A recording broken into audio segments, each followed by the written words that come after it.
Good morning, everybody. I will start with checking all the sites. I will start with the... Hello? Can you mute your speaker, please? Okay, we will start with calling each site to check whether you are ready. Start with University of Diponegoro. University of Diponegoro, are you with us? Hello? University of Diponegoro. Okay, next is University of Airlangga. Airlangga, are you with us? Hello? Okay, no response. Next is University of Sarawak. University of Sarawak. Hello, Karina here. Are you with us? Yes. Okay, thank you. We are okay. Okay, thank you. Next is University of Hasanuddin. Hello, University of Hasanuddin, are you with us? Hello, Unhas. Okay, next is University of Gajah Mada. Oleh. Yes, Gajah Mada ready. Pencet. Okay, University of Airlangga, University of Gajah Mada, are you with us? Yes, we are with you. Okay, thank you. Next is University of Udayana. Are you with us, University of Udayana? Okay, thank you. Yes, we are ready. All right. I will go to Kuala Lumpur.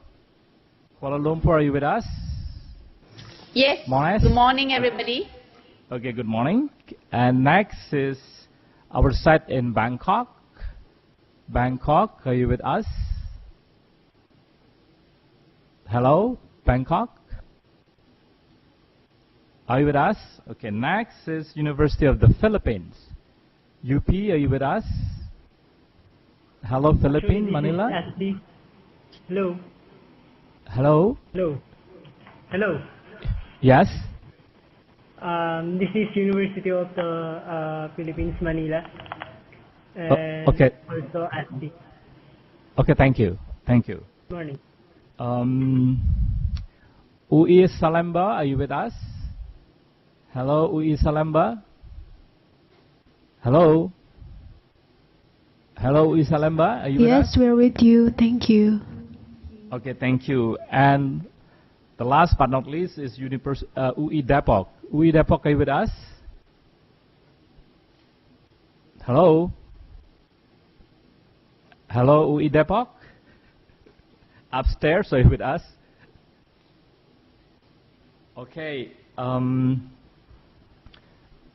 I think we're going to start soon. We have a couple of sites who did not respond to the first calling. Okay, we'll start with day 5 session. We have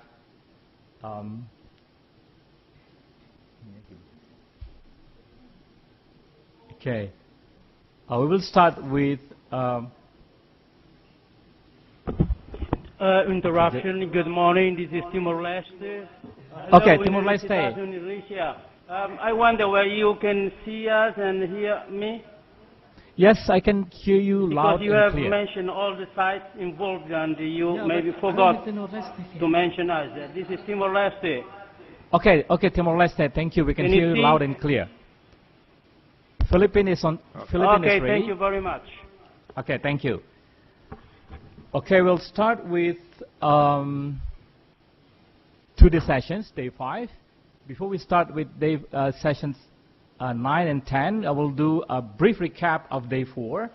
We have 2 sessions last Thursday, behavioral interventions and psychosocial impact. For behavioral interventions, recap from session 7 is in low and concentrated epidemic situations.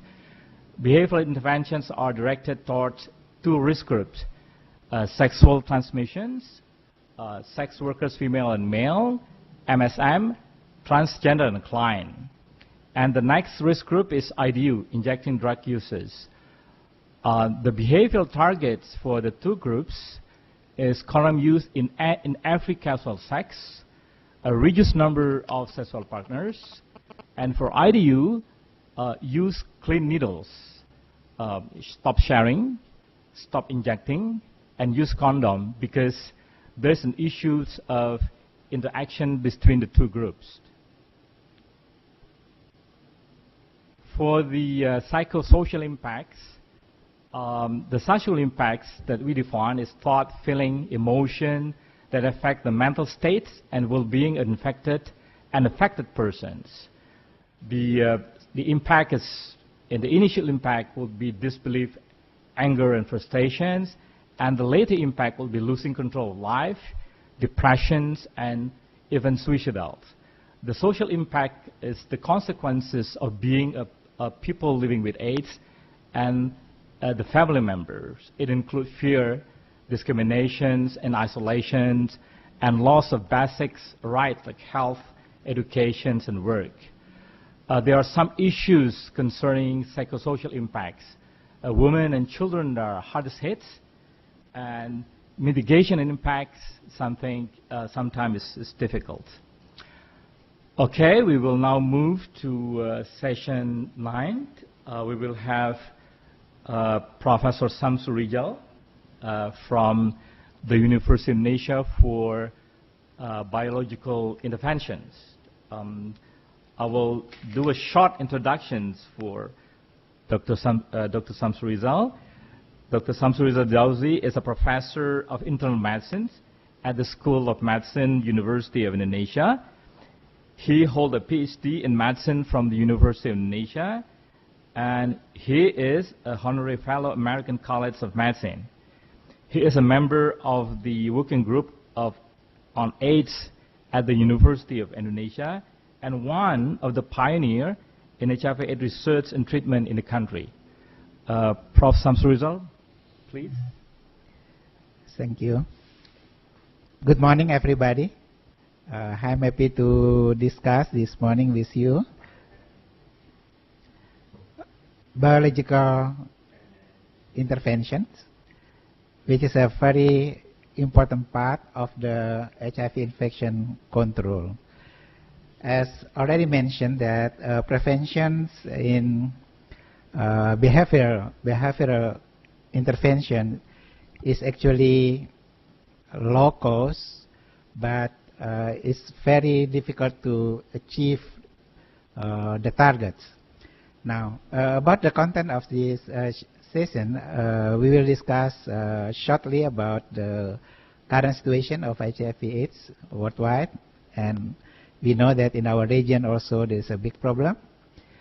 Prevention of HIV transmissions, the global coverage of antiretroviral treatment, because antiretroviral is one of the biological preventions, and also antiretroviral treatment as a prevention of HIV transmissions, the effect of antiretroviral treatment on survival rate, response to antiretroviral treatment, and the new paradigm of HIV testing. So the number of people living with HIV/AIDS is still increasing in many regions, including in our regions, as well as in many other regions. In Indonesia, there is also a serious health problems. But how effective the prevention of HIV transmission? This is the figure in Indonesia. The new cases in Indonesia is increased rapidly, and as stated by UNAIDS in 2007, it is the fastest growing epidemic in Asia, and in our country, reported cases almost 200 districts already reported from around 450 districts, and as you see from the red line, since 2004, the line is increasing very rapid. Slide. What is the scenario? If we don't do anything, there will be a red line. And we will see in 2020, there will be around 1,800,000 cases in Indonesia. But if we can prevent this disease, we could achieve our target, there will be blue line. It's a blue line, and in 2020 there will be around 600,000. But to achieve the blue line, we should cover 80% of the risky behavior, and effectivity should be around 60%. Right? And we know that in some countries, HIV infection already well controlled, like in Malawi in Africa, and our ASEAN member country, Thailand, also has a very good control in HIV/AIDS. So actually, it could be controlled. But in case of Indonesia, we should try our best to do that. So prevention is important part of HIV control, right? And this is the number of cases in our hospital. Our clinic is very busy. We receive around 50 to 60 cases a day. And as we see here that the new cases is still increasing.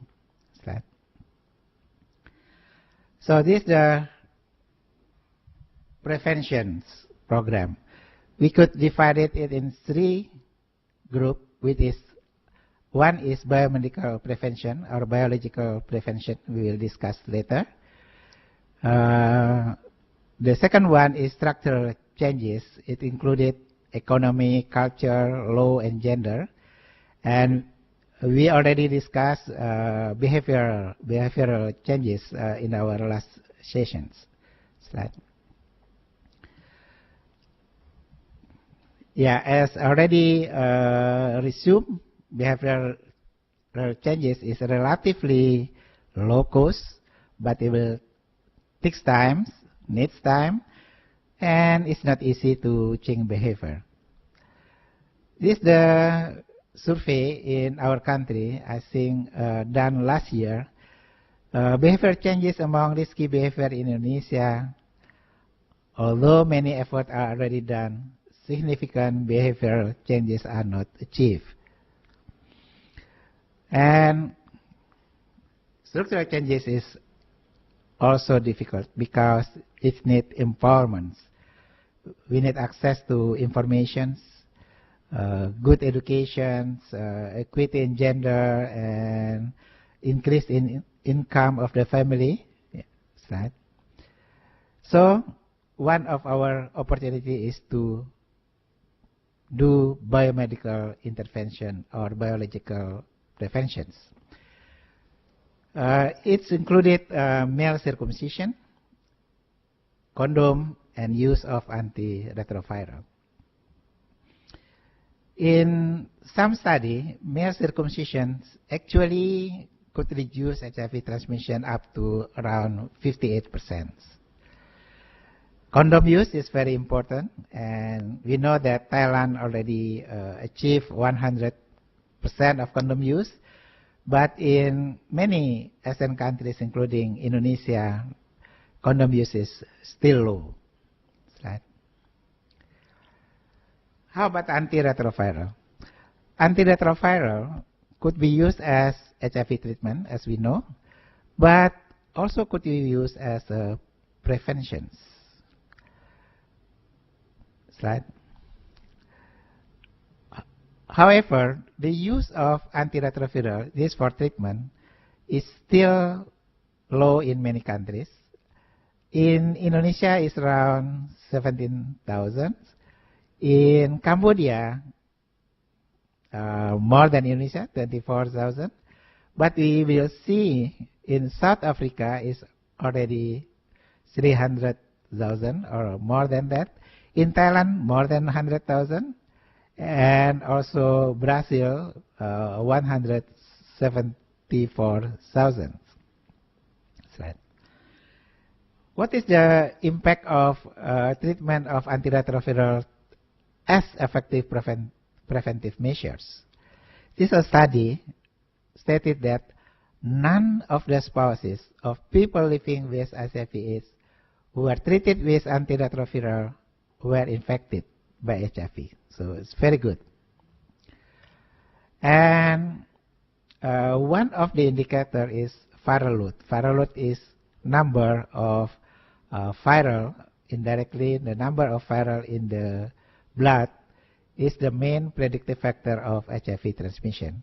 As we already know that if we use antiretroviral consistently with right doses for 6 months, viral load in the blood could be undetectable. It means less than 400. And we see here people living with HIV/AIDS with viral load less than 1,500 have a low risk to transmit HIV to others. And this also the data that with antiretroviral treatment, the prevalence of HIV transmissions to the patient spouse could be reduced from 10.3% to 1.9%, a very significant reduce. And with antiretroviral treatment, the risk of people living with HIV/AIDS to transmit HIV is reduced by 30%. So long-term antiretroviral treated HIV-infected adults with high CD4 counts have similar mortality to general population. It's very, very good. This is a study in our hospital in Jakarta.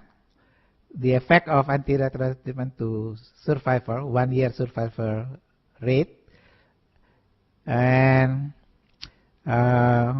the conclusion is 1-year survivor is 66.39%, but the death is occur in the first 3 months of the disease, usually because of opportunistic infections. Later on, the survivor will maintain at the 66%. And male has lower survival rate than female, and also IDU was lower survival rate than non-IDU. And CD4 is very important because CD4 less than 50 had 3 times higher risk of to die than CD4 above 50. Slide. So, in our country, maybe also in other Asian countries, a lot of people living with HIV/AIDS admitted to hospital in very late stage with opportunistic infection, sometimes with many opportunistic infection. So we should try to diagnose HIV/AIDS at the early stage. It means the service of testing should be distributed so the people easily could access the service. And this is the data that 25% of people living with HIV/AIDS don't aware about their HIV status. And 40% of the people who are diagnosed as AIDS, it means that they are already infected 5 to 10 years ago. Now they are infected by HIV less than 1 year before. So this is the new paradigm in HIV testing. From a guidance statement from American College of Physicians and HIV Medicine Association last year, recommend HIV testing as a routine screening and encourage all individuals to conduct HIV testing. In our country, estimated cases is 270,000. But already detected is only around 22,000. It means around 250,000 people don't know they are infected by HIV. So we also emphasize that the importance of HIV not only to conduct the first HIV testing, but to retest that HIV for all individuals. That's right. So, biomedical intervention, what should be done? We should try to increase antiretroviral use for treatment, also for prevention. We should increase condom use in any casual sex relations, and increase male circumcision for the purpose of health prevention. As the conclusions, HIV transmission is positively correlated with the viral load, so that's why antiretroviral is one of the prevention, because it could suppress the viral load. Adequate antiretroviral treatment increase survival rate of the people living with HIV/AIDS, and this survival rate is good. TB, Hep C, and anemia don't affect response to antiretroviral treatment. And HIV testing and retesting is recommended as a routine screening to every individual. Thank you.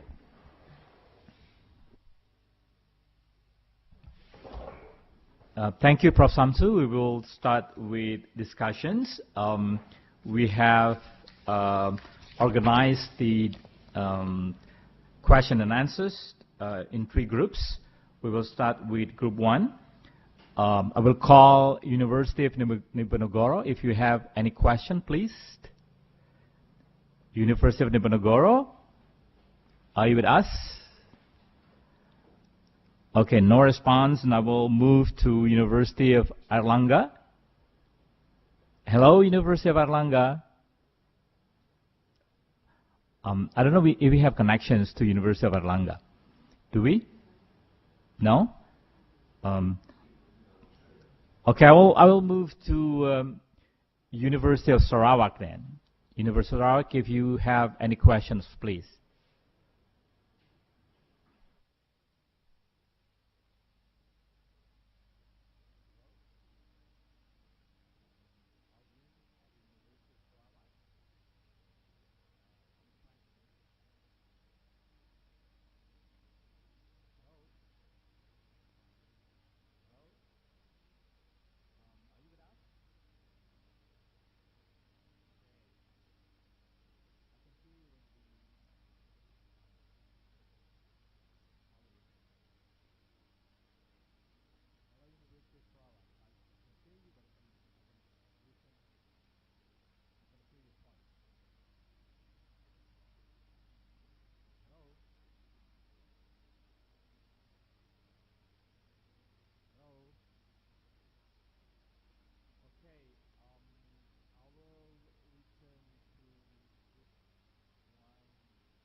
Shin Connect Malaysia.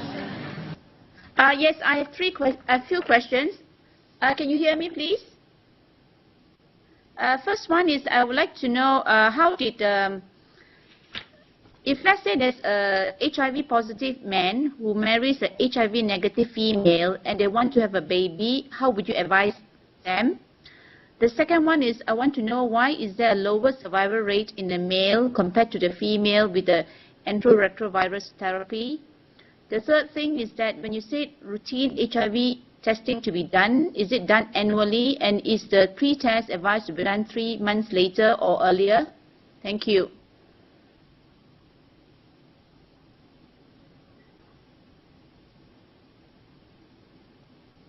Hello, can you hear me, please?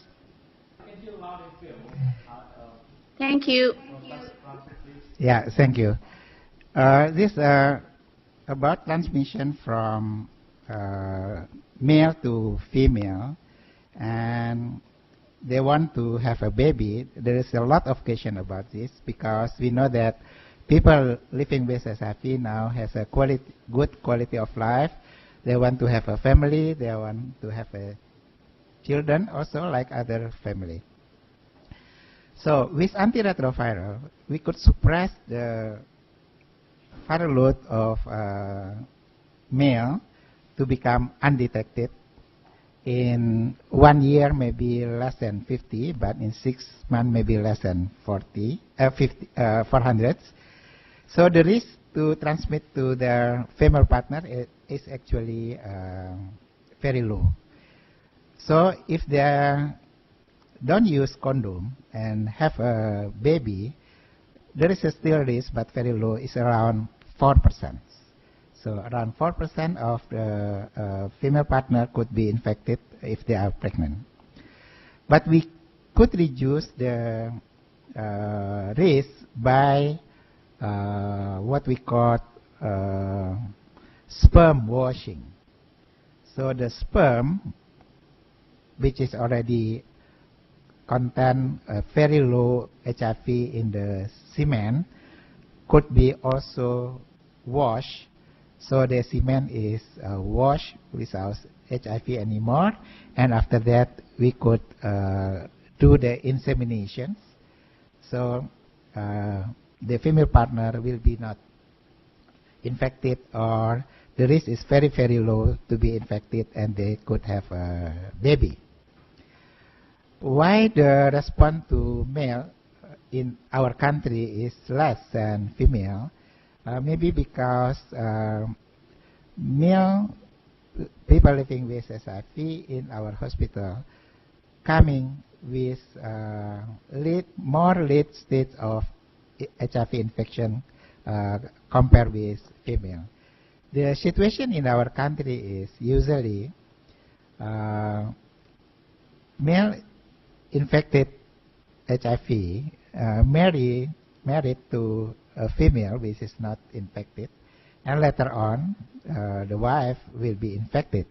So when they come to hospital, the male already infected long time ago, but the wife is infected just 1 year, 2 years, so not as long as the husband. So it's recommended that everybody who want to know the status of his or her HIV could join the VCT, voluntary counseling and testing. So how long, how many times? It depends on the behavior or the risky behavior of us.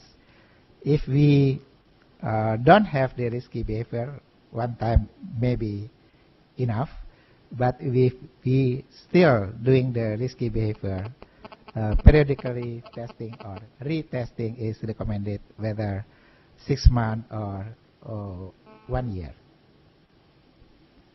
Okay, thank you, Prof. Samsu. Let me call again University of Sarawak if you have any questions. Hello, Prof. University of Sarawak here. Yeah, I would like to ask about the male circumcision just now that you mentioned able to reduce HIV transmission. How does it work? Okay, Prof, please. Yeah, this is actually the empirical study in some countries, mostly in a country where the Muslim population is a big number, and they found, compared with non-male circumcisions, the transmissions is reduced around 58%. The question is how it works. In male circumcisions, or circumcised male, usually the what we call the mucosa of the genital is dry and not easy to bleed or make a small ulcer there. Because a small ulcer with lymphocyte there, with HIV there, could transmit the HIV to their partner, could also receive the HIV from their partner. But still, the exact mechanism is still not yet determined. But from the statistical data, male circumcised is less risky from non-circumcised. But it doesn't mean that if you are circumcised, you could have a sexual relation without condom.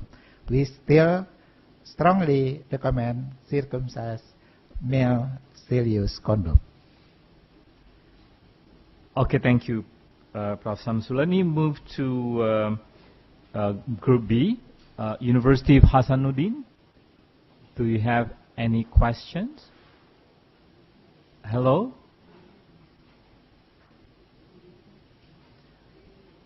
Okay, we still miss University of Diponegoro. Let me call again the University of Diponegoro if you have any questions. Undip, do you have any questions? Yes. Okay. Yes, can you hear us? Yes, we can hear you loud and clear. Thank you. Okay, thank you very much. I just one statement of Professor Samsurijal is about to recommend HIV test is a routine. Do you think that also can be implemented in Indonesia? So what about the voluntary aspect? Is it being ignored? So we can say it's like mandatory testing or something? Thank you very much. Yeah, as I mentioned that rate of testing in our country is very, very low. Estimated cases of HIV infection is 270,000, but still report in our Ministry of Health around 22,000 cases. It means a lot of people in our country actually carrying the HIV, but they don't know because they don't join the HIV test. So we encourage people, especially who have the risky behavior, to join the testing. Before, testing should be done what we call by VCT. It means voluntary counseling and testing. It means that people who want to know their status, they should have a counseling, and after that they should think whether they will join the testing or not. If they want to join the testing, it should be voluntary, not mandatory, and they will get the result after that with testing, whether the result of the testing is positive or negative. By this kind of approach, it takes a long time, and we have limited resources of counselor. So there are needs that the testing should be more simple and easily accessed. And we, like other countries, we also have a service what we call provider initiative testing and counseling. It means that health professional recommend the test to person, and this person could join the test, but still it should be voluntary. We don't have a mandatory testing, so there should be voluntary, but the process is very short, and we hope that a lot of people could enjoy the testing.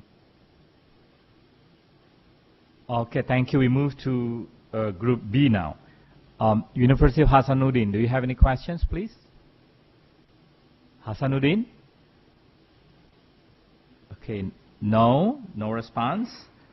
Do we have University of Hasanuddin with us? Okay, no response. Let's move to University of Gadjah Mada. University of Gadjah Mada? Hello? Hello. Yes. Hello. Okay. If you have any questions, please? Yes, we have one question. Okay, please. Prof. Samsurizal, can we know that you have said that someone that have viral load less than 1,500 have low risk in HIV transmission? Can we know that someone that have viral load less than 1,500 from their clinical appearance, or we just can know their viral load through laboratory examination? Is there any clinical appearance or clinical examination that show someone have viral load less than 1,500? Thank you.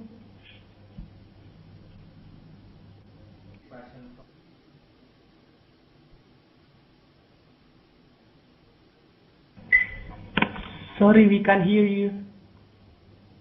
University of Udayana, do you have any questions for us? Udayana, do you have any questions? Yes, we have a question. Okay. Okay, thank you. I would like to ask about the IRB treatment can be reduce the HIV transmission in mother to child transmission.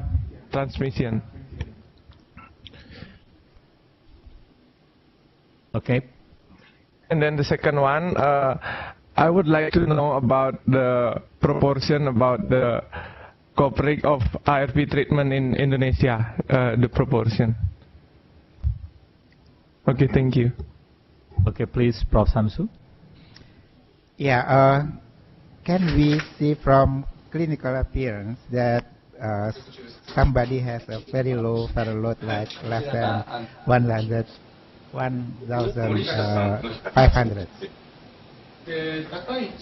Yeah, as we know that in the early state of infections, the viral load is very, very high, although people infected is maybe have a very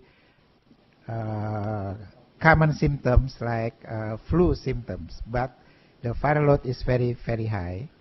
And because of our natural immunity, the viral load will down to a point what we call set point. We already discussed this in the natural history of HIV infection. So later on, in the late state of the disease, the symptom coming, opportunistic infection, and the viral load increase again. So actually, it's not easy for us to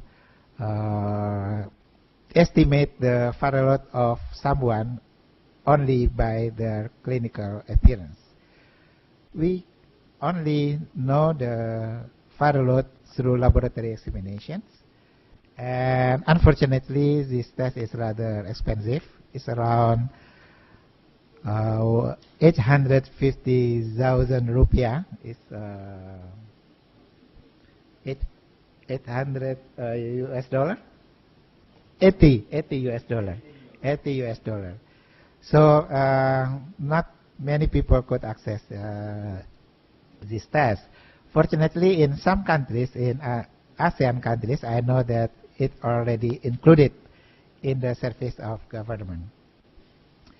And from Udayana, how about the role of antiretroviral in prevention transmission HIV from mother to child, what we call PMTCT. So if infected mother, pregnant woman, if we don't do anything, the risk for the child to be infected is around 35%.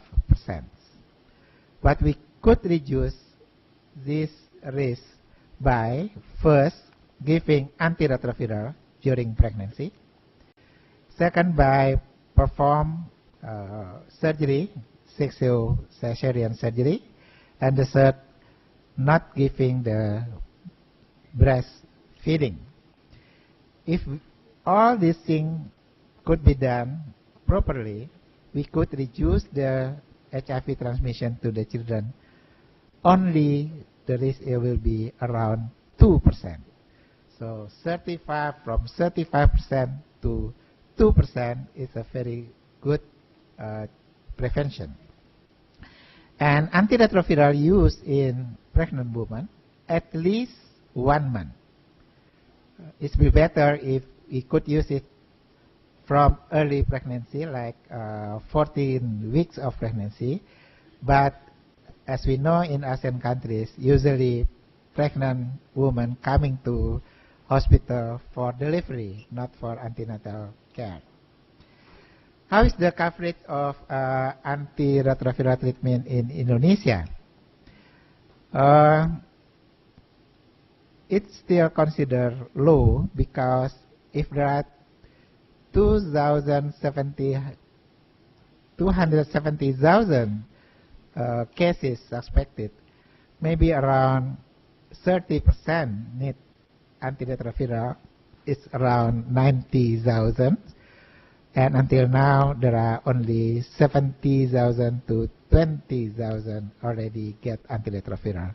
So we should try to increase the coverage by testing, because testing is very important. Without testing, we don't know the status of infection, and also by availability of antiretroviral in our country. Thank you, Prof. Samsu. We move to the next group. I'll start with the site in Bangkok. Do we have Bangkok with us? Hello, Bangkok site. Do you have any questions? Okay, we don't have any response from Bangkok. Let's move to Timor-Leste. Hello, Timor-Leste. Hello. Timor-Leste sites. Okay. Timor-Leste, do you have questions for us? Yes, I have 3 questions for the professor. Thank you for your presentation. It was very useful. I noticed that in your presentation you says that from 2004 to 2007 there was a net increase in the number of HIV positive persons in Indonesia. Do they have a proper response to address that issue? Because I see that the epidemic has risen up from 2004 to 2007 in terms of response. Secondly, I have noticed that during your presentation you talk about the viral load, and usually in WHO guidelines says that when you have to look at the CT4 count in order to put a person on ARV treatment. I would like to know in Indonesia what is the level of when CT4 count that you consider in order to put a patient on ARV. My third question, I was a little bit amazed when I see that in your presentation you say that in Indonesia 25% of people, only 25% of people do not know their status, considering that globally it is considered that more than 90% know effectively their status. What explains that in Indonesia? We still have one question. No more question. Okay, that's all from Timor-Leste. Back to Jakarta. The same question. Okay, we have some additional questions, additional information. Yes, please. From your presentation we noticed about the low condom use in the community level. What is the point? Why the number of used condom is very low? It seems like it seems like give the contribution of the HIV cases to increase in the country. What is the response? How you respond to this problem? Thank you. Okay, that is all from Timor-Leste. Back to Jakarta. Okay, thank you. Thank you, Timor-Leste. So because we have 4 questions before we cut off. Yeah. Thank you for the questions. Yeah, we have a problem of intravenous drug use around 2000s. And we know that after they are infected around 2000, 5 years later, there will be a clinical manifestation. So that's why in around 2004, 2005, a lot of cases coming to hospital and was tested. So that's why the number of positive, the new cases diagnosed HIV positive increasing rapidly since 2004 to 2007. So formally, we are mostly dealing with sexual cases, but after 2000, we have a lot of IDU. Now in our country, around 500,000 young people are on IDU.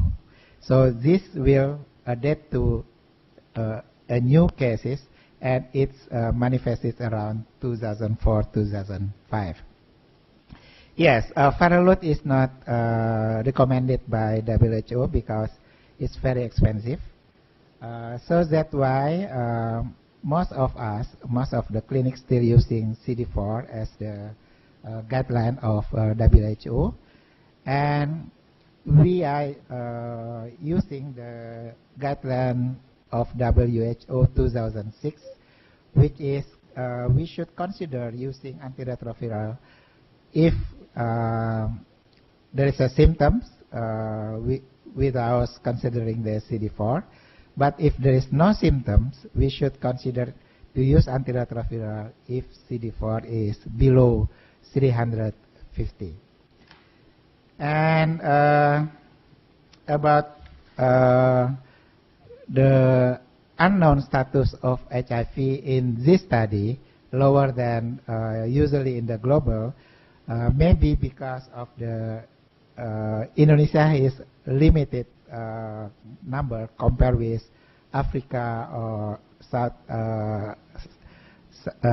Sub-Sahara Africa, where a lot of people are infected. So the number of unknown is still low, but actually there will be increase in near futures. How about the condom use in our country? It's still very low. In some area only 30%, but in another area sometimes only 20%. Actually, we want to achieve at least 50% of condom use, but until now it's still not yet achieved.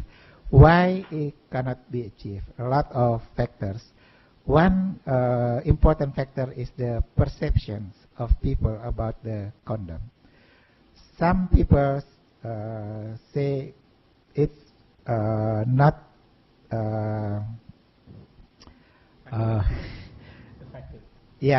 affected without they will not affected although without condom because their partner is healthy, without knowing the HIV status of their partners. But also condom use is a problem of culture and religions. So sometimes we should discuss it properly with opinion leader in the religions. And one thing also that we cannot force people to use condom because it's not easy to monitor whether they use condom or not. What we are doing now is trying to give information that condom could prevent transmission of HIV. Okay, let me move to the next slide. University of the Philippines. University of the Philippines. Do you have questions for Prof. Samsu? Hello? No questions from the Philippines. Okay, thank you. We have two sides here. One in the demand, I guess, and the other one is pregnant. UP at Briginet, do you have any question for us? Yeah, UP Diliman is not joining us today. This is from Preginet. Okay. So no questions from our end. Okay, thank you. Let's move to University of Indonesia at Salemba sites. Salemba sites, do you have questions for us? Yes, we do have 3 questions. The first one is maybe Professor, can you explain further in what condition or in which setting the routine screening is done? Maybe you can mention specific age or condition. Secondly, can you explain further about the sperm washing? And the third question come from my friend. Good morning, Prof. Samsu. The question is, you've told us, this continue question from UGM, Gajah Mada. You told us about the viral load is less than 1,500, has a low risk to transmit HIV. Is this the standard number of viral load then doctor give permit to people living with HIV to have children, or there is a number of CD4 standard? The fact is, 3 of my client at Bandung City has CD4 less than 300, but they be brave enough to have a children. Then their children has born and already checked, and their wife and their children has negative result. Thank you.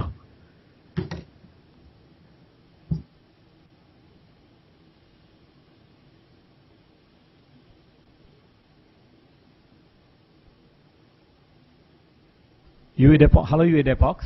Do you have any question for us?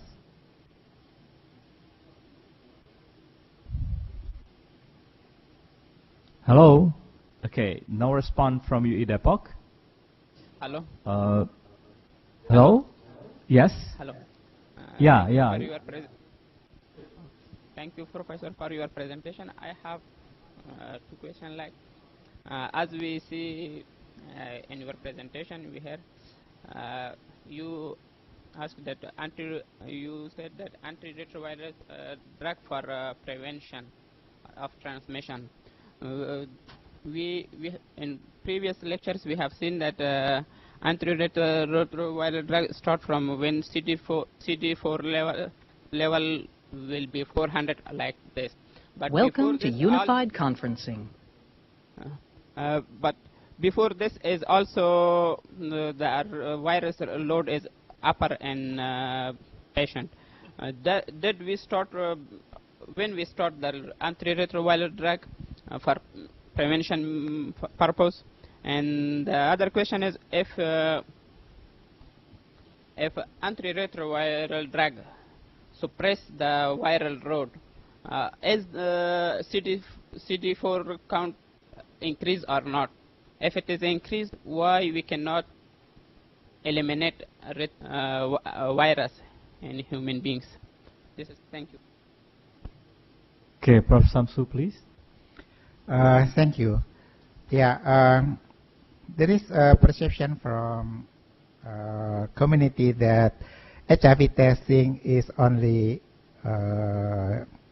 needed for special group like female sex workers or people who injected drugs.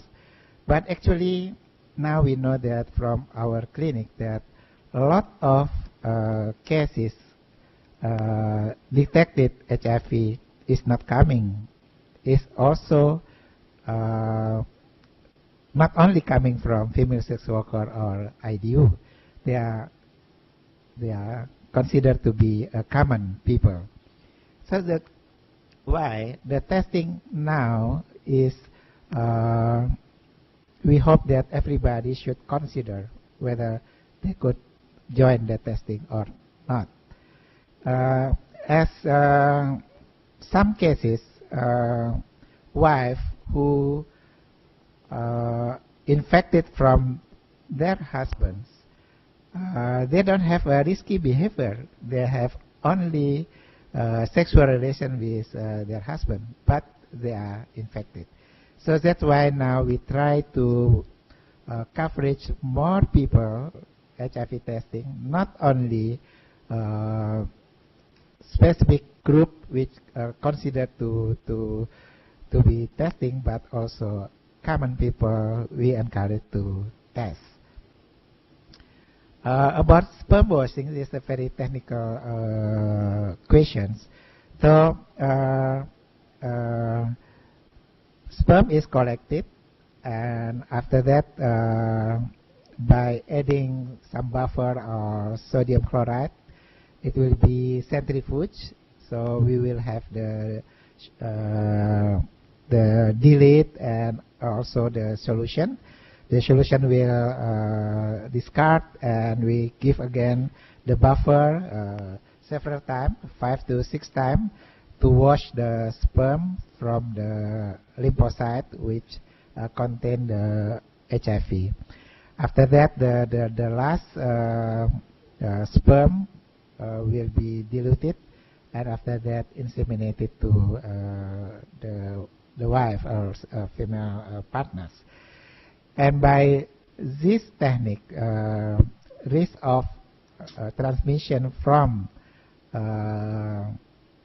this kind of method is very, very low compared with without sperm washing.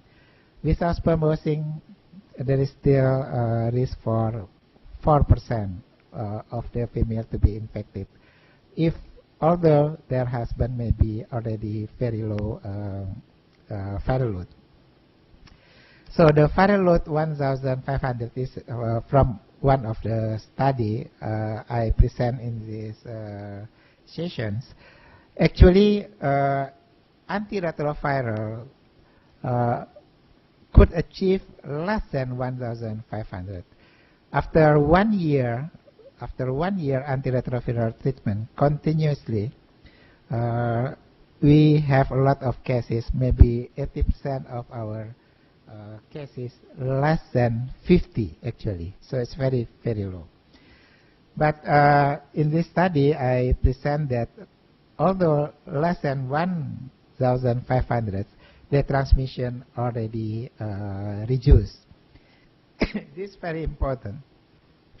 If you use the antiretroviral for pregnant woman, which is HIV positive, before delivery or before surgery, sexual cesarean surgery, if we could count the viral load and it's less than 1,500, it means that the risk for the baby is very, very low. Although they don't have surgery, maybe the baby still not yet will not infected.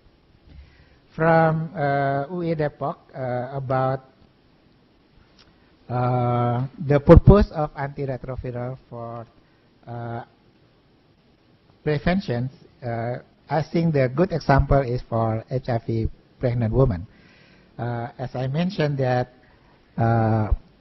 all pregnant women, without considering the CD4, should get antiretroviral for prevention of HIV for their baby. So in prevention, we don't consider the CD4 of HIV pregnant woman. All HIV pregnant women should get antiretroviral to prevent it, to prevent HIV to their children. I think all. Okay, it seems that we have a question from all sides. I would like to call for all sides. If you have still 1 or 2 questions, then we will. Yes. I would like to ask a question. This is from Kuala Lumpur. I want to know what is the notification policy in Indonesia. If let's say the patient has been tested to be HIV positive, do you all do things like contact tracing, and would that be mandatory? And the other thing is that when you notify to the local health authorities, how is the process? Do you need to get the permission of the HIV patient, or you can just do it, you know, as usual because it's a public policy problem? Hello? Yeah, thank you.